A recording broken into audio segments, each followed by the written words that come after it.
Hey there everyone, I hope you're all fine. So in this video we are going to learn how to change your profile picture in Call of Duty Mobile using Facebook. So without further ado, let's dive right into it.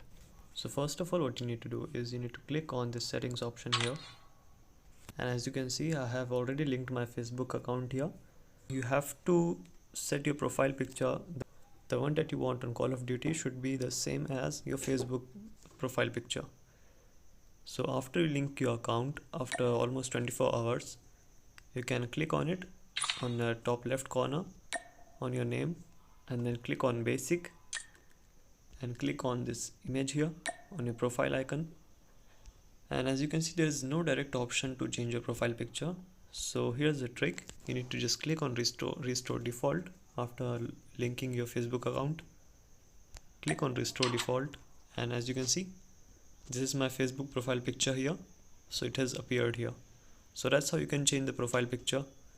That's it for today guys. Hope you found the video helpful. See you soon. Have a good day.